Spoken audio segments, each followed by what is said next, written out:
주님께서 여러분과 함께 마테오가 전한 거룩한 복음입니다.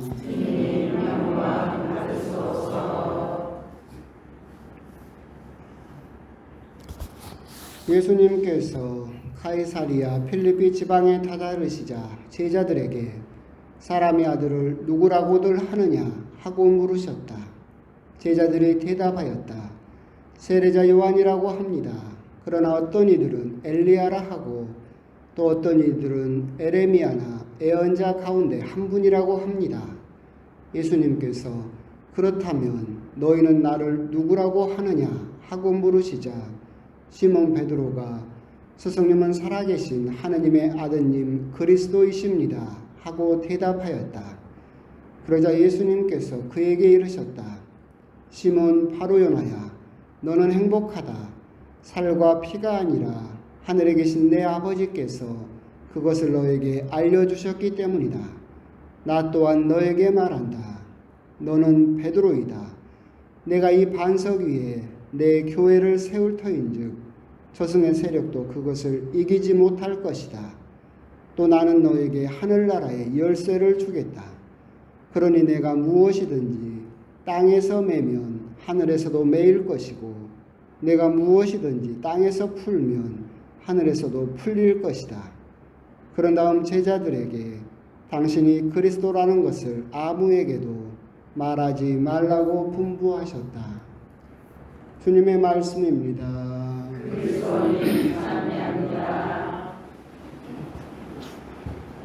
참회 주님. 오늘도 햇볕은 쨍쨍 아주 폭염인 것 같습니다. 그런데 아침 저녁으로는 이제 계절이 변하고 있다, 바뀌고 있다라는 것이 느껴질 정도로 조금씩 변화되고 있습니다. 지난 대보름 때 제가 여러분들에게 뭐 하나 팔았죠? 내가 손해본 건 잘도 기억하시네요. 더위를 팔았습니다. 그 덕분인지 이번 여름은 저는 하나도 안 덥고 잘 넘어갔습니다. 그 이야기를 동기에게 했더니 형은 집에서 꼼짝도 안 하니까 더울 일이 없다고 뭐라고 하더라고요.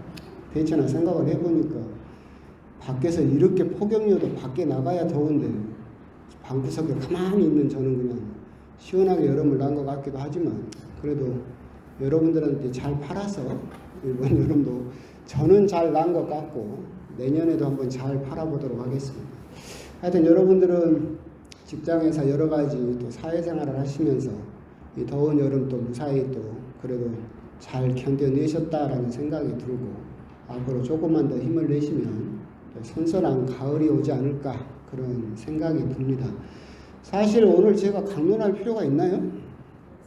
네, 없어요. 주보에 나와 있어요. 주보에 나오면 그냥 그거 보시면 아 그런갑다 하면 되고 강론 끝 하면 서운하니까 또 강론 안 했다고 하면 안 되니까 오늘 복음은 사실 굉장히 중요한 복음입니다.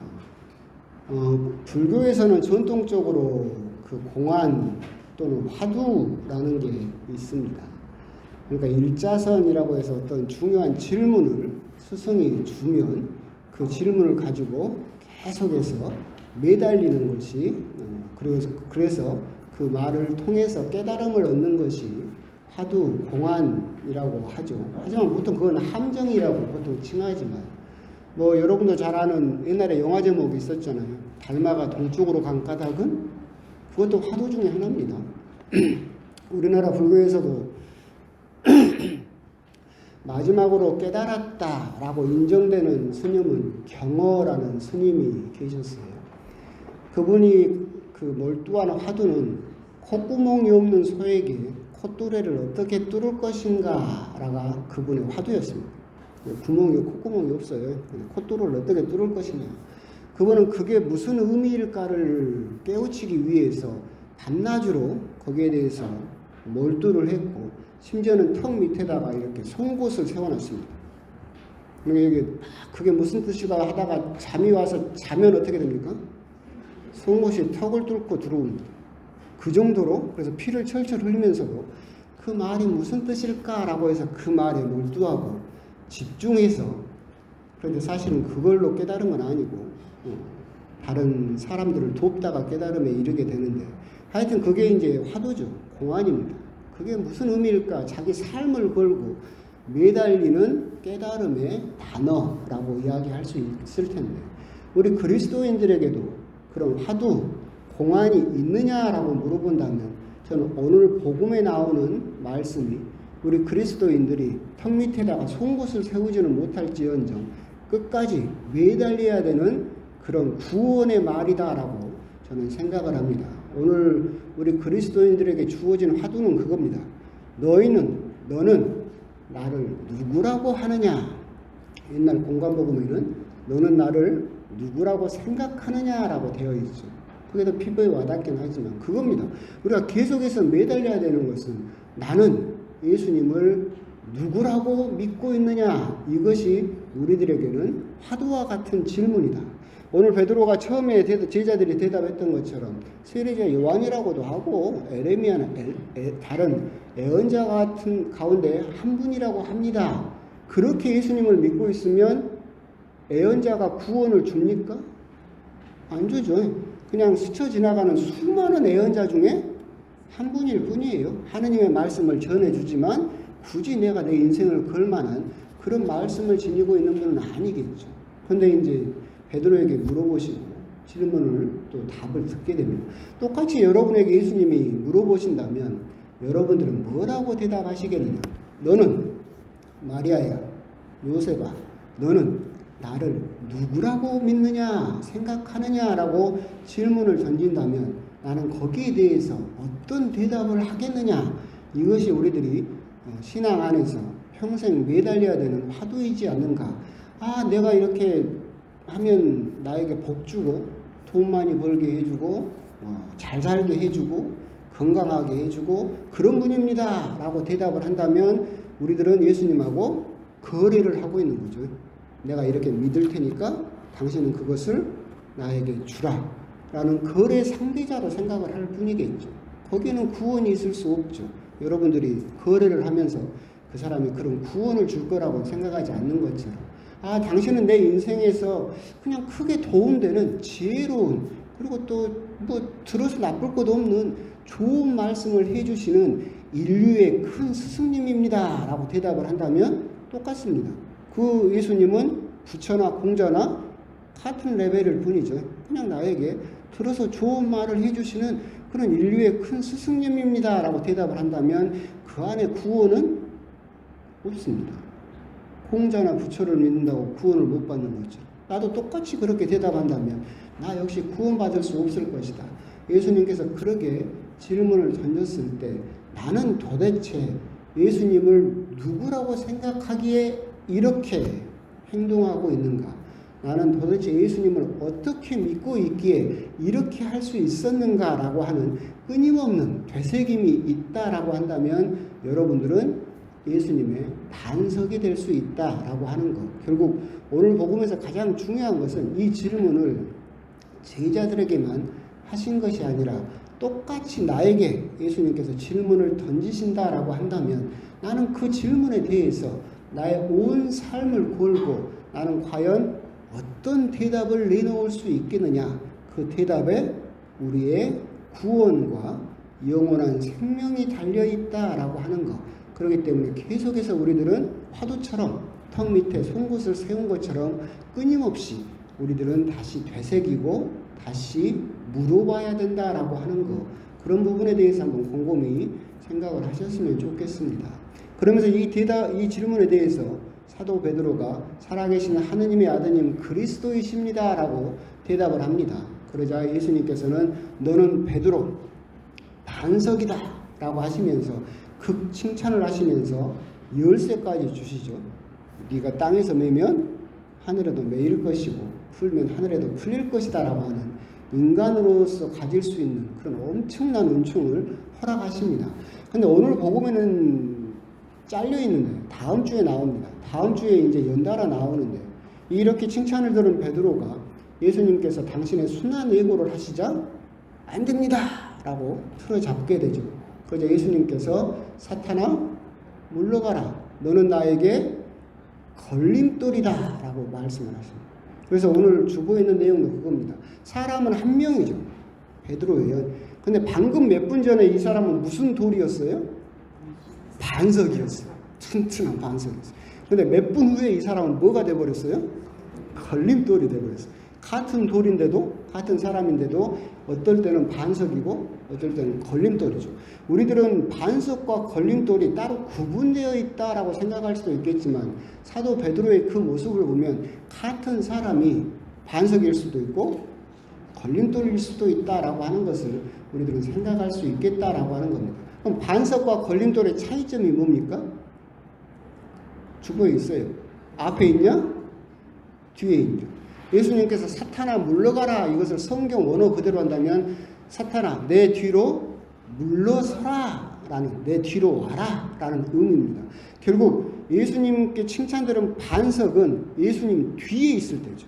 그래서 예수님께서 그걸 딛고 앞으로 가실 수 있는 때 그 사람은 예수님의 반석이 됩니다. 근데 이 반석이 예수님 앞을 가로막죠. 안 됩니다 라고 앞을 가로막으면 그 순간부터 그 사람은 뭐가 됩니까? 걸림돌일 뿐이다 라고 하는 겁니다. 이 반석과 걸림돌로 변하게 되는 순간은 사도 베드로의 개인적인 욕심, 개인적인 욕망, 그죠? 자기가 예루살렘에 입성하게 되면 예수님의 오른편에 앉아서 세상을 호령하게 될 것이다 라고 하는 그런 욕망, 욕심이 이 베드로를 가림으로써 예수님 앞을 가로막는 걸림돌이 되어버렸다라고 하는 거죠. 우리 역시도 같습니다. 우리 역시도 신앙생활을 하다 보면 처음에는 예수님의 반석으로 시작을 하죠. 그래서 예수님의 생각이 먼저이고 예수님의 뜻이 먼저이고 그분이 항상 먼저였어요. 반석이었다가 신앙생활을 조금 하게 되면 이제 슬그머니 예수님 앞으로 나가게 되죠. 예수님이 그렇게 말씀하셨어도 아니야, 그런 뜻 아니야, 원래는 이런 의미야 라고 하면서 예수님 뜻을 무시하고 자기 뜻을 그렇게 얹어서 예수님 말씀을 곡해하면서 예수님 앞을 가로막는 경우가 있게 되면 나는 그저 예수님께 걸림돌일 뿐이다 라고 하는 겁니다. 주보에 실었던 것처럼 사실은 반석이었다가 걸림돌로 변하는 경우도 많이 있죠. 우리나라 개신교만 보더라도 재작년까지 아들에게 교회를 세습한 게 364군데였어요. 그러잖아요. 그러니까 여러분도 생각을 해보면 그 목사님들이나 그 교회는 자기들의 성장을 하고 예수님을 알릴 때는 예수님의 반석이었죠. 그죠? 근데 아들에게 세습을 하면서 돈과 권력을 세습하게 되면 이제는 그 교회나 그 목사님은 이제 뭐가 되는 거예요? 걸림돌로 변해버리는 거예요. 그래서 세상은 그런 교회를 가르쳐서 뭐라고 부릅니까? 개독이라고 부릅니다. 개 같은 기독교. 그 뜻이에요. 개독이. 개 같은 기독교.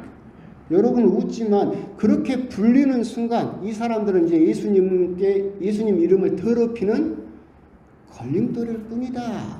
우리 역시도 나 역시도 예수님을 위해서 그런 일을 한다라고 생각을 하지만 사실은 내 욕심, 내 생각, 내 주장을 먼저 생각하면서 은연중에 예수님 앞을 가로막는 걸림돌로서 그렇게 작용할 때도 있다라고 하는 점, 그런 점에 대해서 오늘 복음을 통해서 한번 생각을 해보셨으면 좋겠습니다. 그러면서 아울러서 공동체 내에서도 그렇게 한번 생각을 해보셨으면 좋겠어요. 제가 주보에도 실었던 것처럼 제가 신부로 살면서 제일 무서워하는 말이 있습니다. 뭐냐면 생각코. 아이고 신부님 생각코. 누구 잘 되라고? 너 잘 되라고 하는 말이라고 막 아이고 뭐 신부님 생각코. 아니 생각을 했으면 기도를 해. 뭐 한다고 자꾸 뭐 이래저래 소문을 만들어내고. 옛날에 이제 제가 우남동에 있었어요. 근데 이제 진월동에 김민수 신부님이 계셨어요. 그분은 이제 저 추천 아버지 신부님은 아니고 제가 서품 받을 때 제 제의를 입혀주셨던 본당 신부님이고 신학교에서도 계속 같이 살았던 신부님이었죠. 저랑도 이렇게 잘 알고. 근데 그 신부님이 갑자기 전화를 하셨어요. 김민수 신부님이. 김동일 신부 나하고 식사 한 끼 하세요. 그래서 예? 뭔 일이세요? 그랬더니 그래서 이제 식사를 했어요. 둘이. 근데 이분은 본당 신부도 처음이고 하니까 굉장히 뭔가 이렇게 이 말을 해야 되나 말아야 되나 그랬나 봐. 나를 불러다 놓고 뭐라고 하냐면 우남동 신자가 모르는 신자가 나를 찾아와서 우남동 김동일 신부가 밤이면 밤마다 자매님들하고 팔짱을 끼고 돌아다닌다고 내가 걱정이 돼서 자네한테 그 말을 꼭 해서 그러지 말라고 이야기를 해주고 싶네. 이게 뭔 말인가 나 곰곰이 이게 어디서 난 소문인가 했더니 이제 주일날 일요일날 저녁이 청년미사예요. 우남동에서. 그럼 이제 우남동 청년들은 미사가 딱 끝나면 마당에서 기다리고 있어요. 누굴 기다려요? 호구를 기다려요. 그럼 신부님이 뒤에 갈아입고 딱 나오면 나를 끌고 어디로 가요? 호프집으로 가요. 그럼 계산은 누가 해줘요? 신부님이 해주죠. 그러니까 이 애들은 내가 나오기를 기다리면서 마당에서 우남동 청년도 많아요. 막 있으면 자매님들이나 그 청년들이 팔짱을 끼고 가는 것은 애정 어린 행동이기도 하지만 어떻게 보면 연행이죠. 연행. 돈 내주라고. 근데 그 모습을 우남동 신자가 저녁에 본 거야. 그래서 상상을 굴리기를 뭐예요? 밤이면 밤마다 자매님들하고 팔짱을 끼고 돌아다닌다고 상상을 해서 생전 본 적도 없는 김민수 신부님을 찾아가서 읽는 거야. 그래서 이 신부님은 또 나에게 걱정돼서 이야기를 했죠. 다 뭐에서 시작한 거예요? 생각코. 신부님 잘 되라고 생각코. 근데 생각을 해보면 진짜 어이도 없는 이야기를 그렇게 하고 있는 거예요. 그래서 저는 그 뒤로 이제 우남동 가서 바로 작사를 냈지. 신자들한테. 정말로 나를 생각한다면 그 말을 누구한테 했었어야 돼요? 나한테 해라. 왜 알도 못하는 어른 신부님을 찾아가서 그분 걱정을 끼치냐. 정말로 나를 생각한다면 나한테 말을 하고 정말로 나에게 애정이 있고 생각을 한다면 뭘 해라? 기도해라. 생각을 해보십시오. 하느님이 그 사람에게 더 잘해줄 것 같아요? 여러분이 그 사람에게 더 잘해줄 수 있을 것 같아요? 여러분들이 정말 하느님을 믿는 사람이라면 하느님이 머리카락 개수까지 세워두신 하느님이 그 사람에게 어련히 더 잘해주셔. 근데 우리들은 그 사이에 끼어들죠. 그래가지고 너 생각고 너를 위해서 너 잘되라고 그러면서 하느님이 끼어들 수 없게 만들어버려요. 그러면 이 사람 입장에서는 그 사람은 반석이에요? 걸림돌이에요? 걸림돌이죠. 하느님이 어련히 그 사람에게 잘해줄 거예요. 근데 내가 그 사이에 끼어들어가지고 너 생각고 너 잘되라고 너를 위해서 막 하면서 자기 생각코라는 말 속에는 뭐가 들어있느냐면 내 생각에 하느님 생각, 예수님 생각이 아니라 내 생각에 너 잘되라고 하는 말이다가 당연히 끼어있는 거죠. 그러면서 내 생각을 먼저 앞세우는 순간 이 사람은 다른 사람에게 걸림돌이자 또 다른 벽이 될 수 있다. 여러분들이 정말로 하느님을 믿는 사람이다라고 한다면 먼저 그 사람을 생각고 말할 것이 아니라 정말 그 사람이 잘 되기를 바라고 애정이 있다면 첫 번째로 먼저 뭘 해라? 기도해라. 하느님이 개입하시고 하느님께서 잘해 주실 것을 믿고 기도해라. 그리고 나서 그 오랜 기도 끝에 하느님의 응답이 있으면 애정을 가지고 그 사람에게 조언을 해줄 수 있을 것이다. 근데 우리들은 그 전에 사전에 다 뭘 해버려요?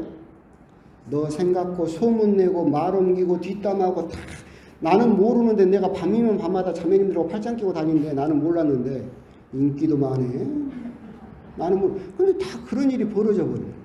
그러니까 오늘 복음을 통해서도 여러분들이 한번 베드로의 그 모습을 보면서 우리들은 애정을 가지고 생각고 한다는 말이 정말로 하느님의 생각인지 아니면 내 생각인지 나는 정말 그 사람에게 반석이 되는 존재인지 아니면 걸림돌이 되는 존재인지를 여러분들이 한번 곰곰이 식별할 수 있어야 된다라고 하는 점 오늘 복음을 통해서 그런 부분을 한번 곰곰이 묵상을 해 보셨으면 좋겠습니다.